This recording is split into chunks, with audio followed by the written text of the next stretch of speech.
Les gars, on est rentré chez nous en Afrique avec de la sorcellerie. Asseyez-vous bien, parce que dans ces deux épisodes-ci, il y a tellement de sorcellerie en fait. Vous vous rappelez sûrement la dernière épisode. Roger avait demandé à Sophie de l'épouser à condition que Sophie vende sa fille Brenda dans le Mukwagne. Et Sophie avait complètement refusé, bien sûr parce qu'elle ne savait pas que Roger était dans la secte et elle n'est pas prête à vendre sa fille Brenda dans le Mukwagne. Eh bien, dites-vous bien que Roger a décidé de nuire Sophie et de la prendre dans le Mukwagne elle-même. Je vous explique la situation parce que là c'est vraiment hilarant. Dites-vous bien que Sophie est dans sa maison en train de voir la télé et tout. Elle est en train de suivre une émission. Et puis la télé commence à faire genre, il y a le sable à l'intérieur, ça commence à déranger. Sophie part pour regarder ce qui se passe sur sa télé. Mon Dieu! L'esprit de Roger sort de la télé et ça projette Sophie sur le sol. Sophie prend elle carrément peur et elle va hors de sa maison parce que oui, elle a peur, elle a vu un esprit qui est sorti de sa télé en fait. Au même moment, Béa, la sœur de Sophie, arrive et elle voit sa sœur tout paniquer. Elle demande: mais Sophie, qu'est-ce qui se passe? C'est donc comme ça que Sophie se met à expliquer à Béa qu'il y a un esprit dans sa maison qui est en train d'hanter sa maison et qu'elle ne peut plus entrer. Béa essaye tant bien que mal de faire en sorte que sa sœur entre dans la maison, mais Sophie refuse. Béa va dans la maison, elle essaye de voir ce qui se passe et elle ne voit rien. Elle arrive quand même à convaincre Sophie de retourner dans la maison. Mais Sophie dit à Béa que si elle veut qu'elle reste dans la maison, il faudrait absolument que elle, Béa, vienne vivre avec Sophie parce que ce qu'elle a vu là la dépasse en fait. Et Sophie et Béa acceptent bien sûr, elle dit qu'il n'y a pas de souci, je vais venir vivre avec toi et tout. Mais Béa n'était pas encore prête à ce qui va se passer. Parce que quelques temps après, Béa est au salon en train de voir la télé toujours avec Sophie lorsque le même esprit de Roger surgit les gars. Allez alors voir comment Béa et Sophie ont fui la pièce principale de la maison. Mais c'était trop intense en fait. Dites-vous bien qu'il y a un esprit qui est carrément sorti de la maison, qui s'est mis à secouer les rideaux, fait tomber les meubles, les luminaires voulaient même se décrocher et tout. Il fallait voir le regard de Sophie, elle avait peur.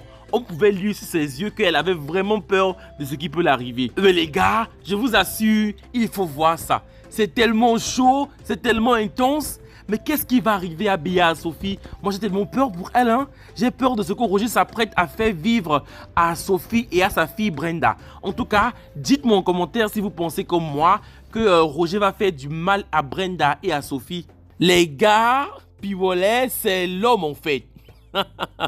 Je vous explique le truc. Vous vous rappelez sûrement que Piwolet était contre le fait que sa fille princesse participe au concours annuel show, le concours de beauté, et en fait sa fille, elle est sortie première et elle a gagné le concours de beauté. Et désormais, elle est devenue une superstar au Cameroun. C'est donc comme ça que Piwolet est en train de regarder la télé lorsque lors de la publicité, on met un reportage. Le reportage en question, c'est le reportage qui concerne sa propre fille princesse. Les gens sont en train de faire des selfies avec elle. Les gens sont en train de l'interroger, de la féliciter et tout. Et Princesse est accompagnée de Passy. Et bien sûr, Passy reçoit également des éloges venant des fans de sa fille Princesse. Lorsque Piwolet voit ça, il est choqué en fait. Il dit que non, Passy ne peut pas profiter seul de la réussite de notre fille parce que c'est aussi ma fille. C'est donc comme ça qu'il se lève carrément. Il s'en va chez Passy. Il demande à Princesse de s'apprêter qu'ils vont aller faire un petit tour en ville. En fait, il voulait aussi que les gens voient que c'est lui le père de Princesse, les gars. Et bien sûr, les gens venaient dire à Princesse félicitations. Oui. Dès que Piwolet voyait quelqu'un approcher. Oh, c'est ma fille, hein? C'est moi le père. J'ai bossé dur pour qu'elle arrive à ça. Il fallait voir le regard de Princesse. Elle était dégoûtée par son propre père, les gars. Les gars, Madame Barga, elle est devenue tellement méfiante. Je vous explique un peu le truc.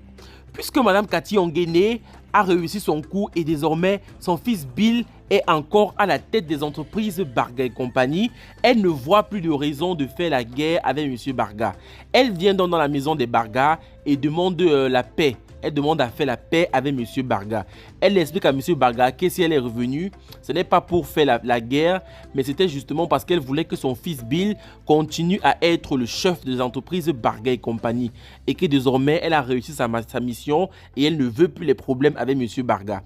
Bien sûr, M. Barga comprend tout de suite Mme Cathy Onguene et il offre même un verre de vin à Cathy. Ils sont en train de causer et ils ressassent le bon temps en fait. Ils sont tous les deux fiers de ce que leur fils Bill est devenu. Lorsque Mme Cathy Onguene part, Mme Barga apprend que Mme Cathy Onguene était chez elle. Elle est fâchée de ouf. Elle est sur ses nerfs, je ne comprends pas le pourquoi. Elle commence d'abord par avertir son propre mari. Elle dit à M. Barga qu'elle ne veut plus voir Mme Cathy Onguene chez elle. Mais ce n'est pas tout, hein. Dites-vous bien que Mme Barga va porter ses pieds. Elle va partir chez Mme Cathy Onguene, dit à Mme Cathy qu'elle ne veut plus la voir chez elle. Qu'elle ne doit pas accepter que Mme Cathy Onguene vole son mari, M. Barga. Mais ça m'a tellement fait bizarre en fait. Et bien sûr, Mme Cathy Onguene ne s'est pas laissée influencer. Hein. Elle a tout de suite dit à Mme Barga qu'elle ne barga rien avec elle. Et que Mme Barga, il faut qu'elle arrête ses attitudes de jeune fille qui est en train de chercher le show. C'était tellement bizarre.